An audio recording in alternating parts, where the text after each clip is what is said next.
Confident group chairman ಜೀವನದಲ್ಲಿ confident ಕಳೆದುಕೊಂಡಿದ್ಯಾಕೆ? ಪ್ರಸಿದ್ಧ real estate company confident group ಮಾಲೀಕ ಸಿಜೆ ರಾಯ್ ಜನವರಿ 30ರಂದು ಬೆಂಗಳೂರಿನ ಹೊಸೂರು ರಸ್ತೆಯ ಲ್ಯಾಂಗ್ಫರ್ಡ್ ಟೌನ್ನಲ್ಲಿರುವ ಕಂಪನಿಯ ಕಚೇರಿಯಲ್ಲಿ ಆತ್ಮಹತ್ಯೆ ಮಾಡಿಕೊಂಡಿದ್ದಾರೆ. ಈ ಹಿಂದೆಯೂ ರಾಯ್ ಮನೆ ಕಚೇರಿಗಳ ಮೇಲೆ ಐಟಿ ದಾಳಿಯಾಗಿದ್ವು. ಅದರಂತೆ ಇಂದು ಸಹ ಕಂಪನಿಯ ಮೇಲೆ ಐಟಿ ದಾಳಿ ನಡೆದಿದ್ದು, ಇದರಿಂದ ಮನನೊಂದು ತಮ್ಮ ಪಿಸ್ತೂಲ್ನಿಂದಲೇ ಗುಂಡು ಹಾರಿಸಿಕೊಂಡು ಸಾವಿಗೆ ಶರಣಾಗಿದ್ದಾರೆ. ಸಿಜೆ ರಾಯ್ ಅವರ ಈ ಸಾವು ಉದ್ಯಮ ವಲಯದಲ್ಲಿ ಆಘಾತ ಮೂಡಿಸಿದೆ. ಕೇರಳ ರಾಜ್ಯದಿಂದ ವಿದೇಶದವರೆಗೆ ಮೂಲತಃ ಕೇರಳದವರಾಗಿದ್ದರೂ ಸಹ ಬೆಂಗಳೂರಿನಲ್ಲೇ ಬೆಳೆದಿದ್ರು. ಕೊಚ್ಚಿ ಕ್ರೈಸ್ತ ಧರ್ಮಕ್ಕೆ ಸೇರಿದವರಾಗಿದ್ದ ರಾಯ್ ಫ್ರಾನ್ಸ್, ಸ್ವಿಟ್ಜರ್ಲೆಂಡ್ ಸೇರಿದಂತೆ ಬೇರೆ ಬೇರೆ ಕಡೆಗಳಲ್ಲಿ ವ್ಯಾಸಂಗ ಮಾಡಿದ್ರು. ರಾಯ್ ಅವರ ಪತ್ನಿ ಹೆಸರು ಲಿನಿ ರಾಯ್, ಮಗ ರೋಹಿತ್, ಮಗಳು ರಿಯಾ. 2006ರವರೆಗೆ ಹ್ಯಾವ್ಲೆಟ್ ಪ್ಯಾಕರ್ಡ್ ಕಂಪನಿಯಲ್ಲಿ ಕೆಲಸ ಮಾಡಿದ್ದು, ನಂತರ ಕಾನ್ಫಿಡೆಂಟ್ ಗ್ರೂಪ್ನ ರಿಯಲ್ ಎಸ್ಟೇಟ್ ಸಮೂಹವನ್ನ ವಿಸ್ತರಿಸಲು ಶುರು ಮಾಡಿದ್ರು. ರಾಯ್ ಕಾನ್ಫಿಡೆಂಟ್ ಗ್ರೂಪ್ ಚೇರ್ಮನ್ ಆಗಿದ್ದು, ದೇಶದ ಶ್ರೀಮಂತ ಉದ್ಯಮಿಗಳಲ್ಲಿ ಒಬ್ಬರಾಗಿದ್ರು. ಹಲವು ಕ್ಷೇತ್ರಗಳಲ್ಲಿ ತಮ್ಮ ವ್ಯಾಪಾರ ಸಾಮ್ರಾಜ್ಯವನ್ನ ವಿಸ್ತರಿಸಿದ್ದಲ್ಲದೆ ಗಲ್ಫ್ ಮತ್ತು ಕೇರಳ, ಕರ್ನಾಟಕದಲ್ಲಿ ರಿಯಲ್ ಎಸ್ಟೇಟ್ ನಡೆಸುತ್ತಿದ್ರು. ವಿವಿಧ ಕ್ಷೇತ್ರಗಳಲ್ಲಿ ಬಂಡವಾಳ ಹೂಡಿಕೆ.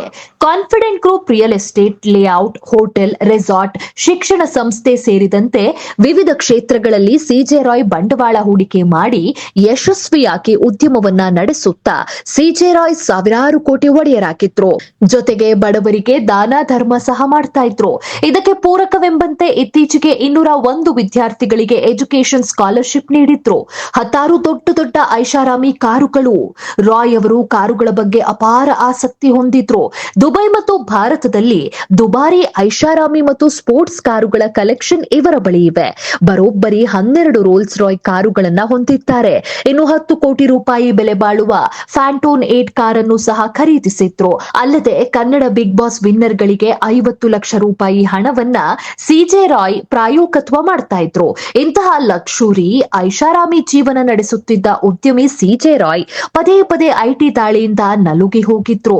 ಇಂದು ಮತ್ತೆ ಐಟಿ ದಾಳಿ ನಡೆದಿದ್ರಿಂದ ಮನನೊಂದು ಈ ರೀತಿ ಮಾಡಿಕೊಂಡಿದ್ದಾರೆ. 43 ಲಕ್ಷ ಚದರ ಅಡಿಗಳಷ್ಟು ವ್ಯವಹಾರ. ಏನೋ ಇವರು ರಿಯಲ್ ಎಸ್ಟೇಟ್ ನಲ್ಲಿ ಬರೋಬ್ಬರಿ 43 ಲಕ್ಷ ಚದರ ಅಡಿಗಳಷ್ಟು ವ್ಯವಹಾರ ಮಾಡಿದ್ದಾರೆ.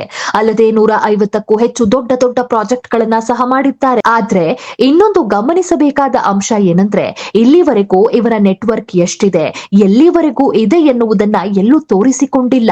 ದೇಶದಲ್ಲಿ ಮಾತ್ರವಲ್ಲ, ವಿದೇಶಗಳಲ್ಲೂ ಇವರ ನೆಟ್ವರ್ಕ್ ಇದೆ. ಆದ್ರೂ ಇದನ್ನ ಎಲ್ಲೂ ಬಹಿರಂಗಪಡಿಸಿಕೊಂಡಿಲ್ಲ. ಹೀಗೆ ದೇಶ ವಿದೇಶಗಳಲ್ಲೂ ಚಿರಪರಿಚಿತರಾಗಿದ್ದು, ತಮ್ಮ ಕಾನ್ಫಿಡೆಂಟ್ ಗ್ರೂಪ್ಗೆ ಯಾರನ್ನೂ ಬ್ರಾಂಡ್ ಅಂಬಾಸಿಡರ್ ಅಥವಾ ದೊಡ್ಡ ದೊಡ್ಡ ಮಾಡೆಲ್ ಸೆಲೆಬ್ರಿಟಿಗಳಿಂದ ಜಾಹೀರಾತು ಕೊಡಿಸಿಲ್ಲ. ಬದಲಿಗೆ ರಾಯ್ ಅವರೇ ತಮ್ಮ ಕಂಪನಿಯ ಬ್ರಾಂಡ್ ಅಂಬಾಸಿಡರ್ ಆಗಿದ್ರು. ಏನೇ ಜಾಹೀರಾತು ನೀಡಬೇಕಿದ್ರು ತಾವೇ ಅಂಬಾಸಿಡರ್ ಆಗಿದ್ರು. ಯುವಕರಿಗೆ ಸ್ಫೂರ್ತಿಯಾಗಿದ್ದ ಒಡೆಯ ದೊಡ್ಡ ಕೋಟ್ಯಾಧೀಶರಾಗಿದ್ರು ಸಹ ವಿಡಿಯೋ ಮೂಲಕ ಯುವ ಜನತೆಗೆ ಹೇಗೆ ಬಿಸ್ನೆಸ್ ಮಾಡಬೇಕು, ಹೇಗೆ ಸಂಪಾದನೆ ಮಾಡಬೇಕು ಎನ್ನುವುದನ್ನ ತಿಳಿಸ್ತಾ ಇದ್ರು. ಜೀವನದಲ್ಲಿ ಸೋತು ಜಿಗುಪ್ಸೆಗೊಂಡವರಿಗೂ ಸಹ ತಮ್ಮ ಮೋಟಿವೇಶನ್ ಮಾತುಗಳೊಂದಿಗೆ ಮನ ಪರಿವರ್ತನೆ ಮಾಡ್ತಾ ಇದ್ರು. ಹೀಗೆ ಕೋಟ್ಯಾಧೀಶನಾಗಿದ್ದ ವ್ಯಕ್ತಿ ಐಟಿ ಅಧಿಕಾರಿಗಳ ಮುಂದೆ ಆತ್ಮಹತ್ಯೆ ಮಾಡಿಕೊಳ್ಳುತ್ತಾರೆ ಅಂದ್ರೆ ಯಾವ ಮಟ್ಟಕ್ಕೆ ಅವರಿಗೆ ಸ್ಟ್ರೆಸ್ ಅಥವಾ ಒತ್ತಡ ಇತ್ತು ಎನ್ನೋ ವಿಚಾರ ಪ್ರಶ್ನೆಯಾಗಿ ಉಳಿದಿದೆ. ಕಾನ್ಫಿಡೆಂಟ್ ಗ್ರೂಪ್ ಒಡೆಯ ಜೀವನದ ಕಾನ್ಫಿಡೆಂಟ್ ಕಳೆದುಕೊಂಡಿದ್ಯಾಕೆ ಎನ್ನುವುದೇ ಎಲ್ಲರನ್ನೂ ಕಾಡುತ್ತಿರುವ ಪ್ರಶ್ನೆ.